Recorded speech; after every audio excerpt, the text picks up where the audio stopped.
Well, hey, everybody, it is Romania Black, and we are on episode 4 of A Place Further Than the Universe. And this series is 13 episodes, so do we consider episode 4 to be the 1/4 of the way through mark? We talked a little bit about that last week, but I think it probably is. We're like a quarter of the way through the story. And that would seem to make sense because we've gathered up our 4 girls. We met Yuzuki last week, and she's amazing. We got a great episode with her backstory. I thought it was great. So I'm really excited to see what all we're going to have happen now. The league is assembled. How we get into Antarctica, because other than, the one girl still seemed trepidatious. I know that the mom who is sponsoring because of the celebrity endorsement of Yuzuki, I know that the mom is getting the other 3 to join Yuzuki to go on the trip, but I'm curious to see, are the other women going to have a problem with this? The one woman that seems to know Shirase, what's her deal in all of this going to be? There's some mystery to it, and I'm really excited to see how that goes down as our girls go out to sea. So, with that being said, I've got some comments that I want to talk about before we dive into this episode. David Garcia, back in episode 2, said because the time frame is December through February, it will be summertime in Antarctica, when the weather will be somewhat more moderate. That makes a lot more sense. I know that in some hemispheres, what we consider to be the months of winter are the months of summer. So Antarctica seems to be one of those locations where that is the case. I think that's pretty cool. It also makes more sense that that's when they would plan to do their expeditions, when it is the most temperate in that location. So that's a good thing to note. So thank you, David, for pointing that out for us. Both Pancake as well as Kumi Ray noted through episode 3, either in the comments or on the Discord, that all 4 girls actresses actually sing the ending song. Pancake said that the 4 solo versions were produced after, one by each of the principal voice actresses. That's really cool. I always love when anime have the voice actors sing the OP or the ED. I think it adds another layer to it. It makes it feel more connected to the show itself. So that's really cool. I think honestly one of my favorite OP songs is the voice actor for Reki sings it for Moriarty the Patriot. It's great. It's a great time. But anyway, so that's really cool to note. So thank you, Pancake and Kumi Ray. Shimoyama, with episode 3, when they're in the museum and they see the dog statues, they point out that this is just a side story, but why the dog statues are built in front of the Polar Scientific Center is the story of 15 dogs that were left behind at the Antarctic, and 1 year later, they reunited with only 2 dogs. That's why they made statues to remember the tragedy as well as the joys of life. Those 2 dogs that made it out, that is insane. Also, it's you left behind 15 dogs? Really? You couldn't be bothered to bring them home? What? But still, anytime I think of dog statues, I always think of Balto, and I think of the Balto statue in Central Park. I loved the movie Balto as a kid. It was one of my favorite movies growing up, and I remember when I went to New York for the first time, I was like, I need to find the Balto statue, because I wanted to see it in Central Park. It was great. It's great. The story of Balto and the Nome, Alaska medicine run. Go look it up. It's a fun time. And then finally, All Cats for episode 3 says, apparently Sapporo, which is the largest city in Hokkaido, gets an average of over 15 feet of snow per year. That's where Yuzuki is from, so that's why Yuzuki was like, I'm not really interested in going into Antarctica because she's used to the cold and the snow. 15 feet of snow a year that's a lot. I'm from the kind of very Midwest, so we get some snow, but not that much, and it does not stick around for that long. So interesting indeed. But yeah, so I appreciate all those comments. Thank you all so much. I'm really excited to dive into this episode and see what we're going to get. But with that being said, we need to get started with this episode and find out how our girls are going to prep for their trip, eh? We're going to start A Place Further Than the Universe, episode 4, and we're going to do that here in 3, 2, 1, and let's go.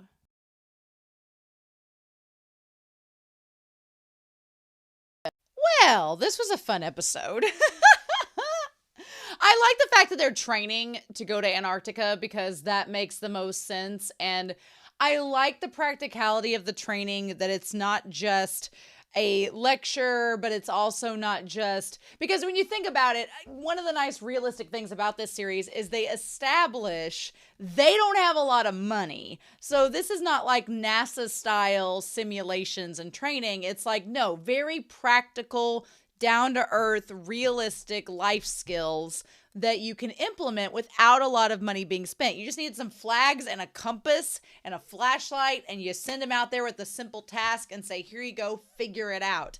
And that's honestly easier said than done. When they pointed out how they had to get the longitude and latitude, I'm like, that's a task in itself. And then figuring out like how to do, when they were trying to use the level and the scope to line up the flags so that they're in a straight line, that cracked me up so much, because my dad and my family, we've made fence before, like just a fence row for your farm, like where your cows, like you drive by and you see a bunch of fence rows. You would think that'd be the easiest thing to set up and be in a straight line. No. It's very easy to get off track and get off center very quickly if you're not exactly sure what you're doing, or if you're not doing it exactly correctly. So I appreciate the realism in this episode. But yeah, the summer training documents. Kamari is such a fun character. She's so bubbly. She's so optimistic. She's so fun. And I love that she finally has this chance to go and have an experience out of her, provincial high school life that she can like look back on and have no regrets with. I will say the one person I do kind of feel a little bad for is Megumi-chan, her friend with the glasses, because she seems kind of lonely. And the funny thing is, she kind of was one of the ones that was going with the flow with the classmates of, oh, that's not going to happen. That's not going to do it.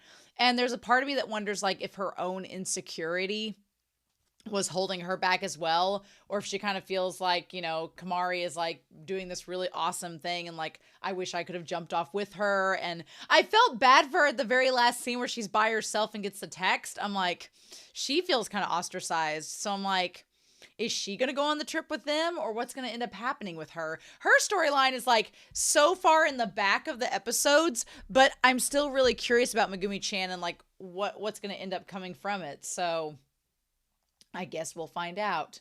But yeah, so we have everybody getting ready. It says there's the one thing that Yuzuki's looking at and says, Ray of Hope for Civilian Antarctic Expedition. The Shishinshin Yada signed contract to sponsor the challenge for the Antarctic. We shall see. And then we got Hinata that's looking at it, and she's got like her onigiri and her tea. And then it says, we got some tickets for this, so if you're interested, come see management. Oh, it's this road show. It looks like that one character's Reki from Skate the Infinity. That's fun. But yeah, it looked like she was almost like Hinata was taking a selfie with Antarctica with the globe in the background. That's cute. So yeah, Kamari says, we're going to the Antarctica. And then Shirase's like, yeah.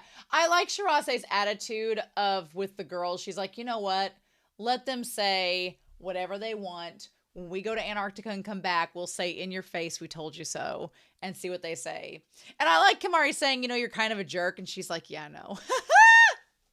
I love it. I love Shirase being like, I certainly am. Like, got a problem with it? You mind? And Kamari's like, nope. I like the Kamari and Shirase. They are so coded. If you've watched Puella Magi Madoka Magica, you know exactly which two characters I'm talking about that they remind me so much of.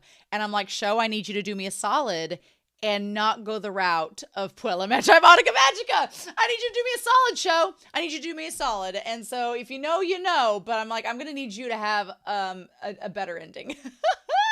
I do love that series so much. Go watch Puella Magi Madoka Magica to see what I'm talking about. So this episode is called Four Caterpillars.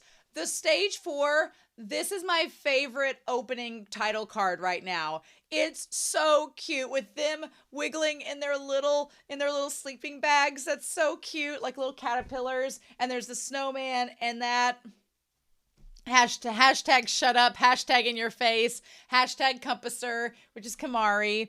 I like that it has all of their handles. So Yuzuki is C Yuzu, Hinata's is Hi 720 Ta, and then Kima Ri is Kamari, and then SRS Kobuchizawa is our girl Shirase. So fun times. That's super cute.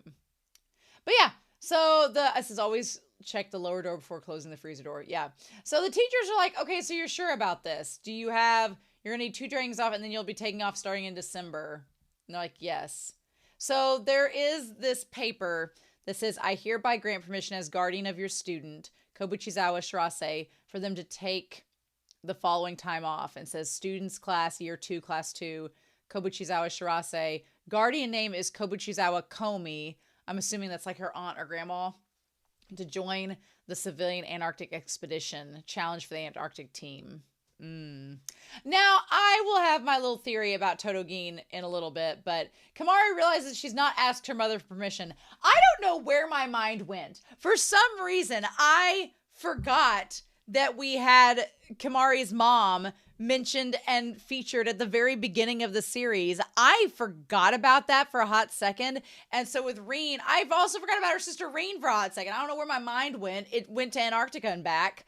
But for a hot second, with her mom being like at the kitchen with the single light shining down her and it was super ominous, and she was chopping up the vegetables, for some reason I got in my head that like we were about to take a very dark turn with her mom being like abusive or something. Maybe it's the other shows on this channel I've watched so far that was like making me think it was going to turn super dark. But then instead it's played for comedy. My favorite part is the dad, where he opens up the door. Because, yeah, when she gets the thing, it says Tamaki Mari.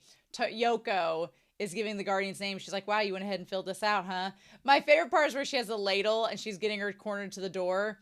And then the dad opens up the door and he sees the mom and just slowly closes the door. And she's like, no, Dad. I love it. The dad's like, sorry, hun, your mama's crazy and I'm not dealing with it. Forgive me. So basically, she gets told that in order to go, she's got to pass all of her tests. So she's like, I won't have time to stay during the training camp, so what am I going to do?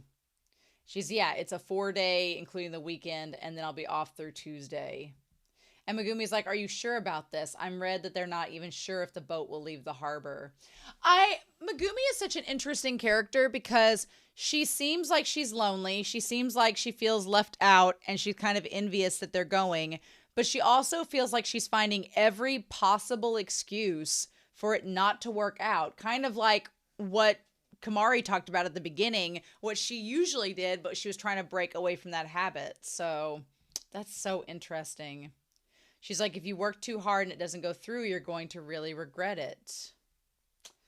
And Kamari's like, well, she's just like, sure, see ya. I kind of disagree with Megumi-chan. So it's like, I feel like that's the one thing that stops a lot of people from trying things is they're like, what if I put in all this effort and I don't get anything out of it? We don't end up going to Antarctica. But I feel like their training for their expedition and getting it all worked out, it kind of reminds me of the speech team that I coach, because that's kind of the thing. It's like a lot of people are afraid to join a competitive team or get involved in an activity because they're afraid they're going to put all this time into it and they're not going to get anything out of it. But the thing about it is, it's still worth it because at the end of the day, it's not just the fact that you did the activity or were rewarded from it. It's what all did you experience leading up to that point. Like for Kamari, it's meeting Shirase and Hinata and Yuzuki. It's doing the training. It's making those memories. It's being involved in something that has a meaning that's bigger than what you originally think about it. And so it's like, yeah, you could put a lot of work into it and it could fall through, but it's not just the thing that falls through. It's all those other moments and experiences leading up to it. Were those worth it? And if they were, then it's like, it's still worth doing. So I usually tell students, I'm like, yeah, just give it a try. The worst thing that can happen is if it doesn't work out, it doesn't work out. And I think Megumi kind of projects her own insecurity and loneliness in that moment. And we kind of see that at the very ending of the episode. So yeah, she asks Hinata to help her. Hinata is cruel. Hinata's like, girl, just become a truant student and you don't have to do all that. Just homeschool yourself. And she's like, well, fine, I'll ask Yuzuki to help me, because she calls Shirase a traitor. It's great. Now, I did like this little casual conversation where Yuzuki, like, when she's being the influencer, she dresses like super cutesy and everything. And then when she sees them out in public, she's like, oh, that's not me. That's just for my persona on social media. Like, I really don't like dressing that girly. I like dressing that. I'm like, oh, that's interesting. That's crazy. I mean, when I do videos for the channel, I feel like I'm either in three modes. Either I came home from work and this is what I wore to work today, and I didn't want to waste clothes and dirty clothes that didn't need to be dirtied, so you're seeing what I wore to work today. Or it's like the casual clothes that I wear on the weekends, or it's cosplay. It's like one of those three are usually it, right? But to be honest, I usually try to wear like anime themed shirts or like more fun shirts when I do reactions, just because I think the vibe helps. Like, I don't want to be in like a corset and a button up shirt, although some people may want that. I'm like, that seems highly uncomfortable for me screaming through a reaction. So there is a persona that you craft in a way. And I like that Yuzuki's like, I like Yuzuki wants to separate work from real life. That's important. When we had the COVID shutdown and we were working remotely from home with schoolwork, I hated it. I liked being home because I'm kind of introverted. I liked being at home. It was great for the channel. I was already here. I didn't have to drive. It was great. But as far as like my work went, I hated it because I couldn't separate my work from my home life. I constantly had my work here in my home with me, and I didn't like that. I like going to an office space in a classroom to do that business, and it feels like it gives it a little bit of a different parameter, right? And you can separate yourself from it. She's like, I don't like that girly girl stuff. So yeah, when this van pulled up to get them, I was sitting for a hot second being like, I hope it's one of those women driving it, because stranger danger, we do not get into vans with people in cities. But luckily it's that one woman, and she like moves the stuff out of the way, all the paperwork and everything, to take them on their journey with their little penguin doll and everything else. I honestly really like the fact that this show is so realistic, and she talks about the van. She's like, look, we're saving all our funding for the expedition, so of course we're going to have a beat up van. That's just how it works. It still runs, still good.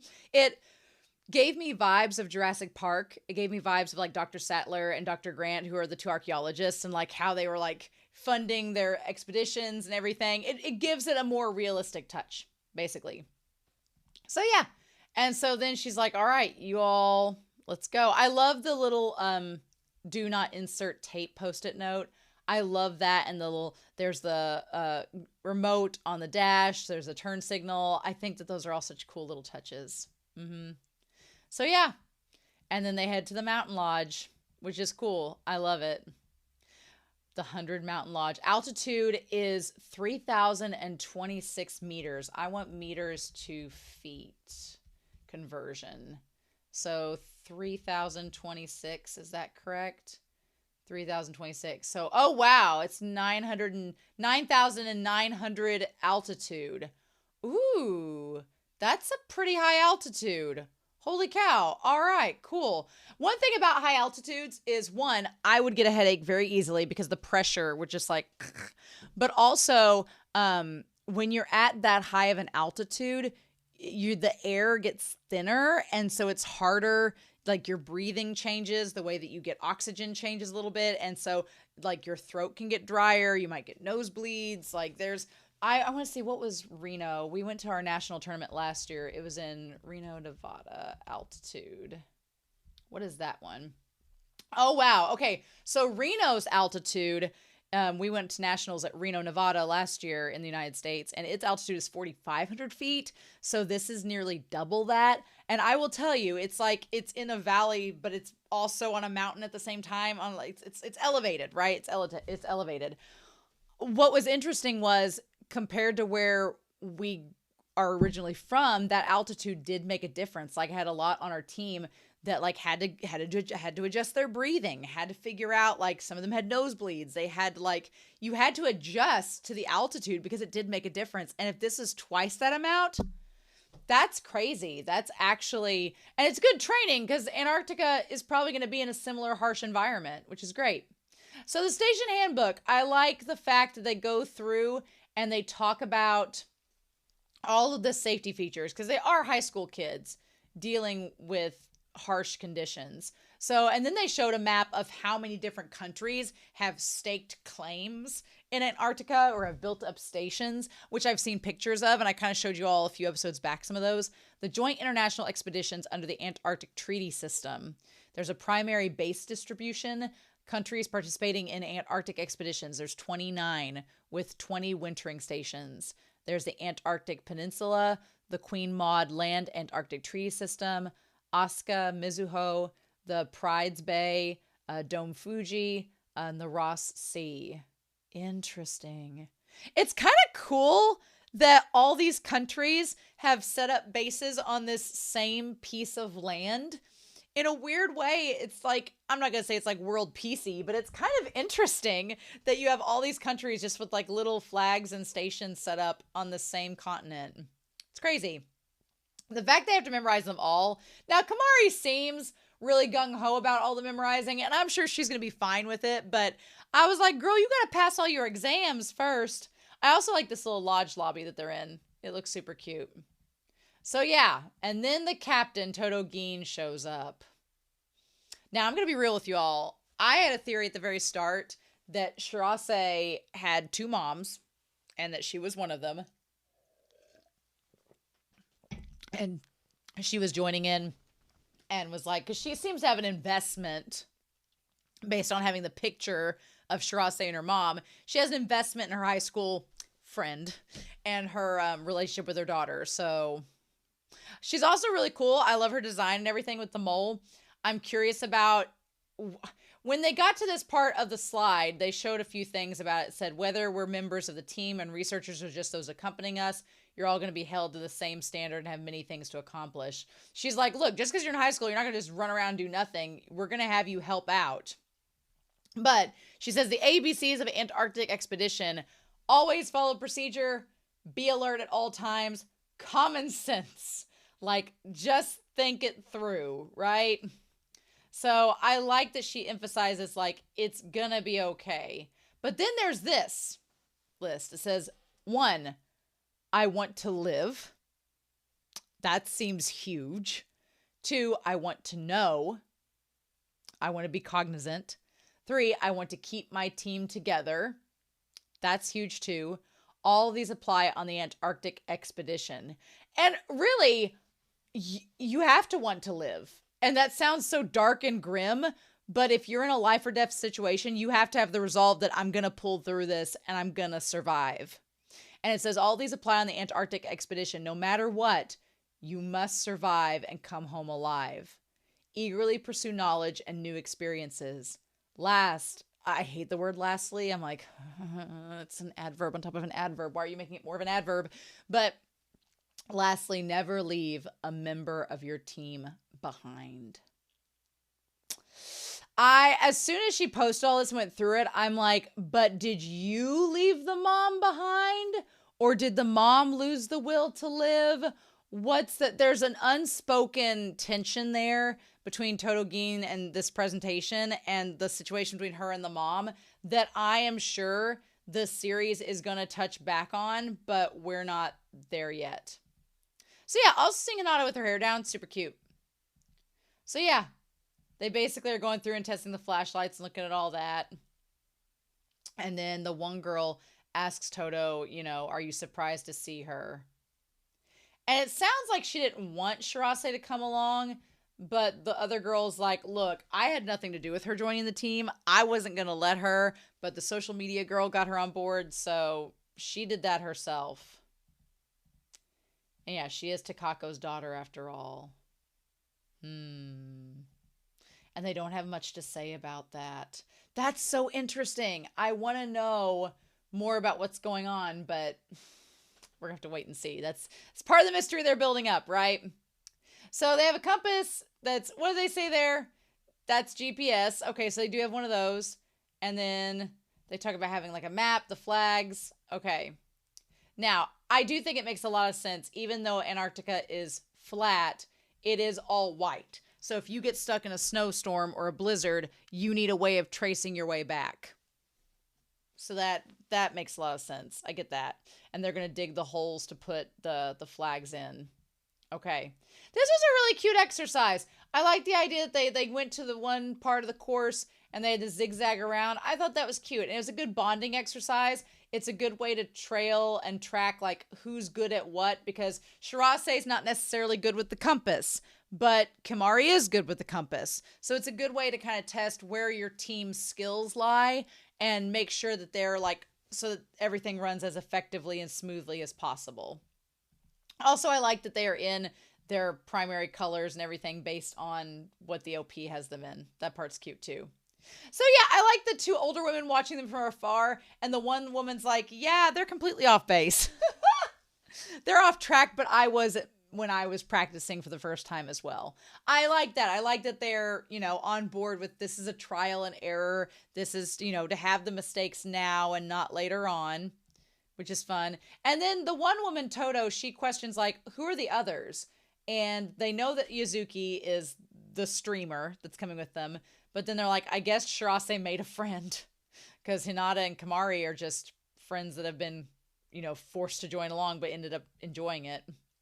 So yeah, that part was all super cute. So then we have the tent scene at night. Growing up, that was always one thing that I had wanted to do for so long. And look, several of us in high school, especially if you grew up in the 90s, high school parties now are a lot different than they were back then. I feel like they're more innocent now. I could be wrong. It might be the older person in me trying to tell myself that to make myself feel better. But there was a couple high school students when I was in high school that they would have field parties. And in high school, I did not drink hardly at all. I was usually the designated driver that drove around the drunk people, which was fun in itself because you had many a good experience out of all those shenanigans. But one of my favorite field parties was one where my friends and I set up a tent. It was like on a Friday night. And my parents were cool. My parents were very open about, okay, if you go to this party, you are underage. If you happen to drink anything, you are not allowed to drive. You will call one of us and we will come get you.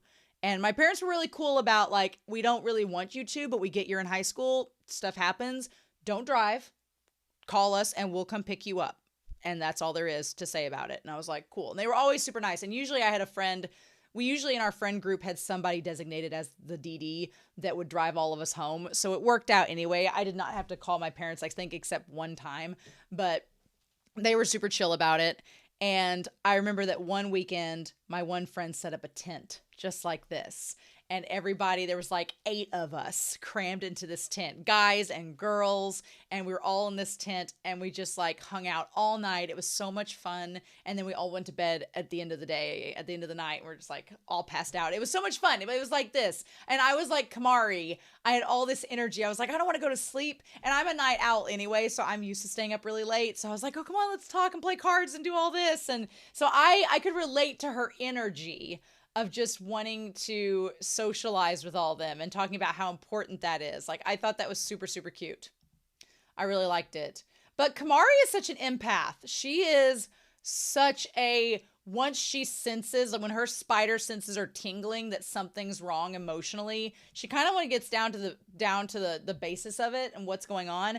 But I like that all of them are super respectful of Shirase. Like, her stuff with her mom's pretty serious and seems very personal. So none of them really want to like delve too deep because it seems to be prodding into business that's not theirs. So there's that. And I appreciate how much they respect her. But I like that Yuzuki says, just shut talking now. That part was funny. I didn't catch it at first. And then when they started to repeat it as a joke, that part was really cute. I loved it. But yeah, she's like, did you know the captain? And she said she was my mom's friend from high school. But it seems like more than that. She went to Antarctica with my mother. She came home. I'm very curious about what all we're getting into this. Because so far, Shirase has said her mom disappeared in Antarctica. And then we've had all of these rules being established about how you don't leave people behind. So it's like, what exactly went down with the mom and Toto that we don't know about as the audience yet? That's the question, right? So, and poor Kamari, you can tell she wants to say something to her and comfort her. And I like Hinata's like, give Shirase some space. When she wants, she'll come to us. And I love when they go outside and look at all the stars. I do admit, I live out in the middle of the country. I take for granted that we can see the stars. And I take that for granted. And then I have friends that live in the city that when they've come out to the country, they're like, oh my God, you can see all the stars. And I'm like, I feel like I take it for granted because I'm like, oh yeah, that is something that's kind of, it's weird to call it a luxury because it's really not. But at the same time, it's like, yeah, we can see the stars. That's so crazy. I can't wait until they see the Northern Lights. That part's going to be really, really cool. So, and then the check-in is neat. I like they do the check-in to make sure everybody's okay and they aren't in trouble or need any help. That part was really sweet. I thought that was cool.